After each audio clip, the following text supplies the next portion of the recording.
Olá, amigos de Carta Capital, sejam bem-vindos a mais um Manda no Zap, o programa dedicado à quixotesca missão de combater as fake news que se alastram por aí. Neste episódio falaremos sobre a incrível habilidade de Jair Bolsonaro na organização de eventos esportivos.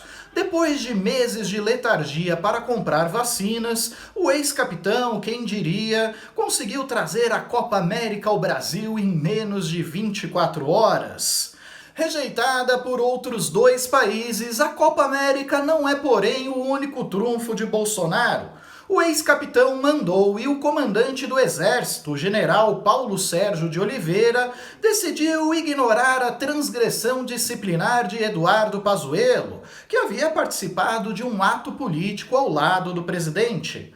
Para que desagradar o ex-capitão e correr o risco de perder todas as benesses oferecidas pelo governo, não é mesmo? O problema é que não dá para confiar na turma fardada caso Bolsonaro não aceite o resultado das eleições de 2022, algo que ele tem deixado cada vez mais claro ao dar asas a toda sorte de fake news sobre as urnas eletrônicas. Bem, quem é de casa já sabe, mas não custa alertar os recém-chegados. Este programa não é recomendado para ser assistido no horário das refeições. Se os sintomas de azia e náusea persistirem, um médico deve ser consultado.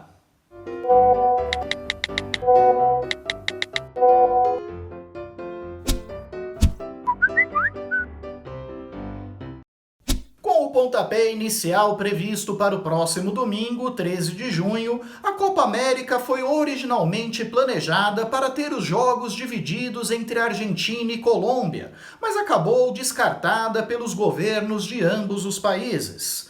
A Colômbia pediu para adiar o torneio em decorrência dos protestos que deixaram ao menos 17 mortos desde os primeiros atos contra as reformas do presidente Ivan Duque.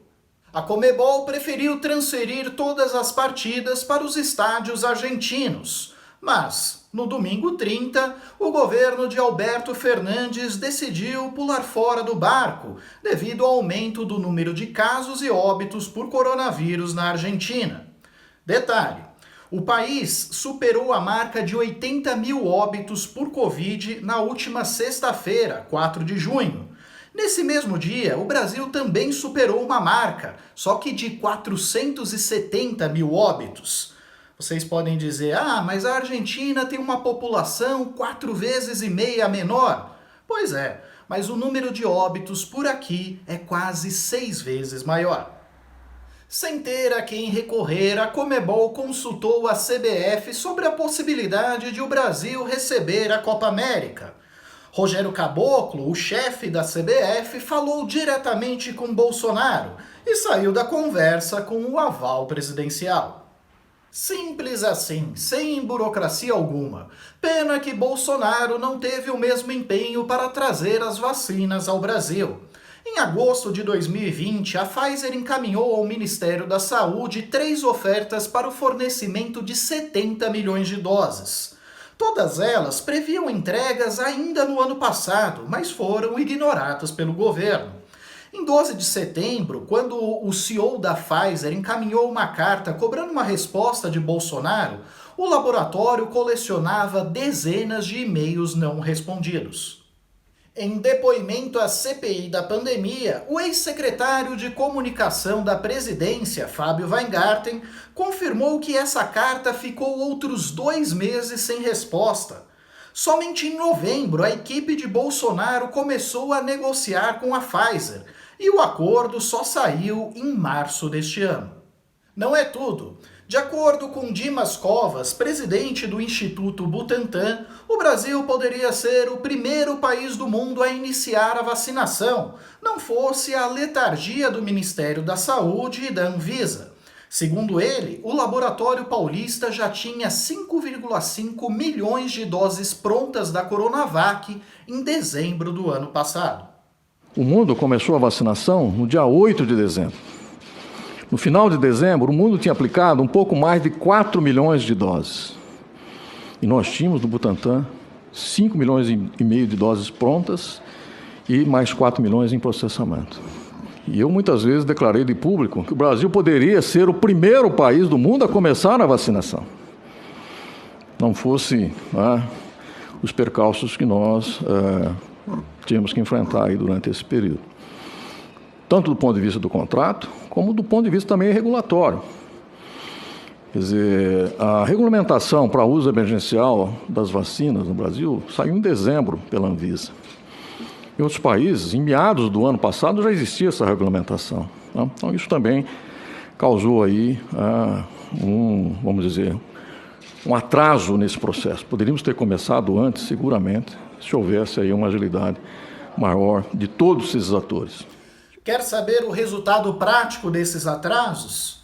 Segundo os cálculos do epidemiologista Pedro Halal, da Universidade Federal de Pelotas, 95 mil vidas poderiam ter sido salvas se o governo tivesse aceitado as ofertas iniciais da Pfizer e do Butantan. Ouviram bem? 95 mil compatriotas perderam a vida à toa por causa da negligência de Bolsonaro e sua equipe. É realmente uma pena que os diretores desses laboratórios não tinham o contato do presidente da CBF. Talvez ele pudesse interceder junto a Bolsonaro, vai saber.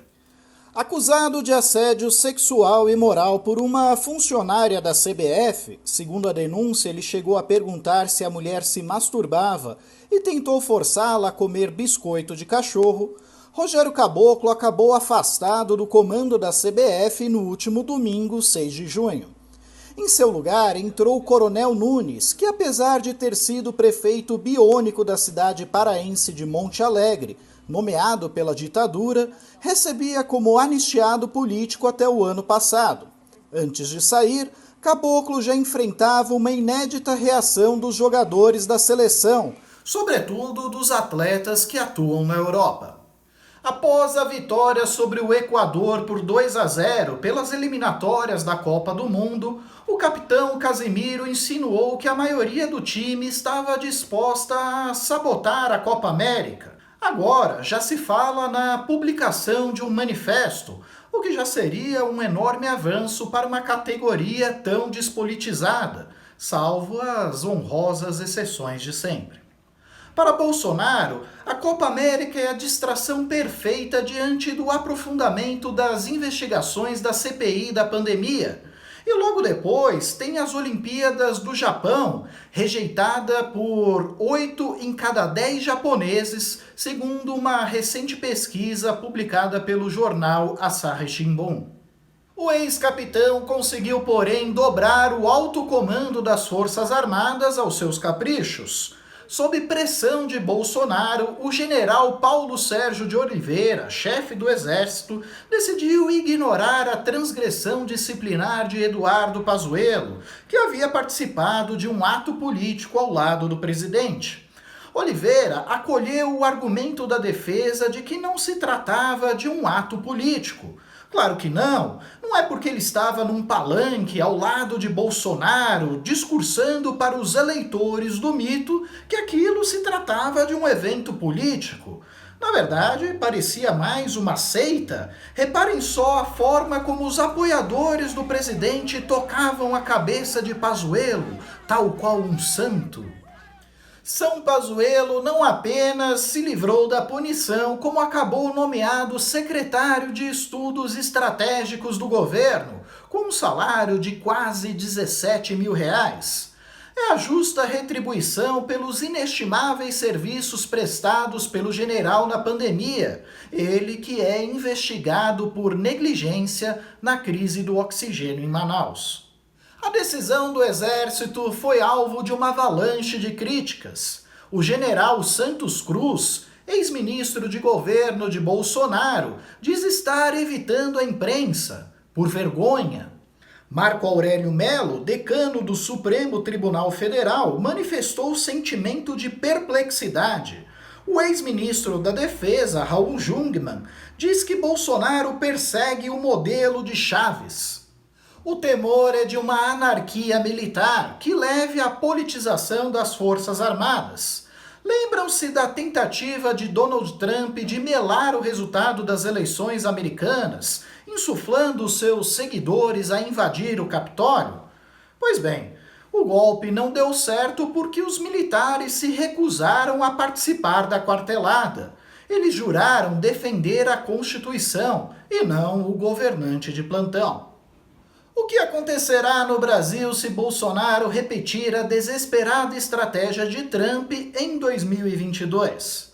É por isso que eu venho sempre desmentindo esses boatos sobre as urnas eletrônicas. Ao contrário do que dizem os mentirosos de plantão, elas são auditadas frequentemente e nunca houve um caso confirmado de fraude. O pessoal votou e potencializaram o voto pelos Correios por causa da tal da pandemia, e houve gente lá que votou 3, 4 vezes, mortos votaram, foi uma festa lá. Se nós não tivermos o voto impresso em 22, uma maneira de auditar o voto, nós vamos ter problema pior do que os Estados Unidos. Aliás, a Justiça Eleitoral lançou em maio o site Fato ou Boato, destinado a concentrar todas as checagens relacionadas às cascatas que circulam nas redes sociais. E eu faço questão de divulgar aqui a iniciativa desse meu concorrente. Em todo caso, a submissão do Exército a Bolsonaro não chega a surpreender.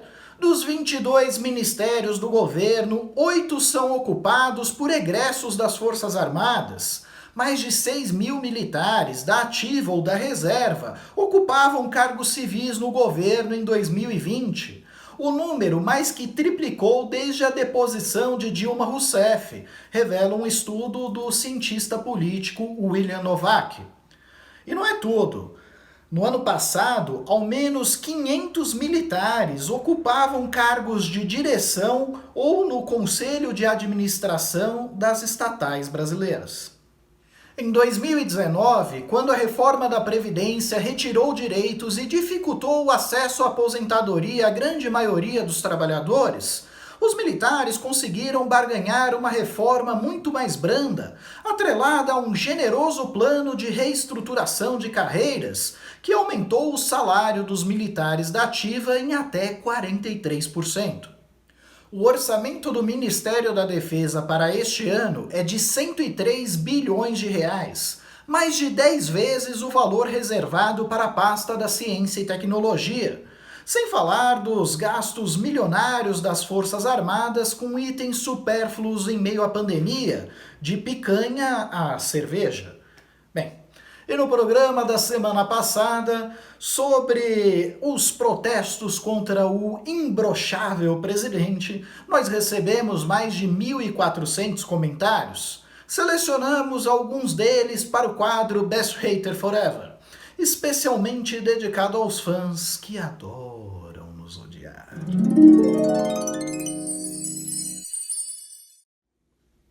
A Deni Menezes pergunta: em que planeta tu vive, abostado?